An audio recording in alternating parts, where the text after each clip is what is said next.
بە بەشداری 232 فێرخواز و ژمارەیەکی زۆر لە هاوڵاتیان و شەیدایانی قورئان لە سلێمانی 14هەمین ئاهەنگی نووری حیکمە بۆ پێدانی مۆڵەتی قیراعەتی قورئانی پیرۆز بەڕێوەچوو.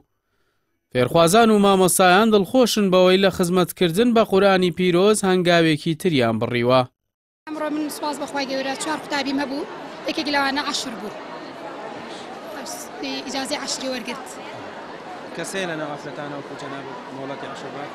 وەڵڵای وەکو من بزانم سوپاس بخوا من یەکەم کەسم کە ئیجازەی 10 ماوە. مۆڵەتەکە تۆ مەسەلەن دوای چەندێک ئەتوانێ مۆڵەتە وەربگری و لێرە مەسەن کەسی تر هەیە مۆڵەتە هەبێت؟ بەڵێ وەکو خوشکان هەمانە من تقریبا لە 2000 مۆڵەتەم وەرگرتووە، 4 ساڵ 5 ساڵی لەگەڵم خوشکە خەریک بووم، ئەخوا بەزابەویش تەواوی کردووە. بە پێم تەلەبە کەوتووە، تەلەبەی وا هەیە بە 2 ساڵ تەواویەکە، من تەلەبەم لەلا بۆ بە 8 ساڵ تەواومان کردووە بەبێ دابڕانیش، بەڵام تواناکەی هەرەوە نەبووە 8 ساڵ ئەنجا توانیمانە ئیمامی حەفز تەواو بکەین. تەلەبەشمان هەیە بە 2 ساڵ ئەتوانێت، هاتشمانە بە ساڵ و نیوە دەتوانێت قیراعەتی ئیمامی حەفز ببڕێ کە ئەمیان تۆزە قورسترە، بەڵام ئیجازەی 10ەکە لە هەمیان قورسترە تەبەن بە 20 جۆر ڕیوایە دەخوێنی و بە 10 قیراعە دەخوێنی. من ئەمە دووەم جارمە، ئەمەیان دوای 2 ساڵەوەی کەشیان دوای ساڵانێکی زۆر. هیچ کەس بەپێی توانای خۆی کەوتووە، بەپێی توانە بەپێی مەجال ئەوەی توانای باشتر بێ بتوانێت زیاتر هەوڵوا زووتر تەواویەکە. ئیتراکەوێتە سەر توانای ئەو کەسێک کە خەریکە و فێرکاریە بێت. من هەر بەردەوامە مەتاو کاتی خۆی گەورە ئەماتەوە لای خۆی هەر بەتەوام بەردەوام لەگەڵ تا هەموو قڕاتەکانی کە وەرەگرم ئینشاءالله. لەگەڵ قورئانە ژیانت چۆنە؟ وەڵا لەگەڵ قورئانە ژیان ئەوە نەخۆشە باس ناکرێت. ژیان لەگەڵ قورئانە زۆر خۆشە، چونکە تۆ ژیان لەگەڵ قورئانە بەڕێوەبەی خۆی گەورە هەموو شتەکانی کەشت بۆ ئاسانەکە.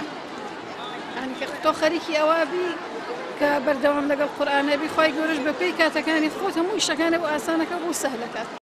لە سەرەتایدا مەزراندنیەوە تەنها لە لقی سلێمانی نووری حیکمە زیاتر لە 1500 مۆڵەتی قیراعەتی قورئان بە فێرخوازان دراوە و جگە لە بواری قورئان و فەرموودە دەستگاکە گرنگی زۆری بە پەروەردە و ڕۆشنبیری داوە و با سەدان منداڵ و گەنج لە لقەکان پەروەردە دەکرێن.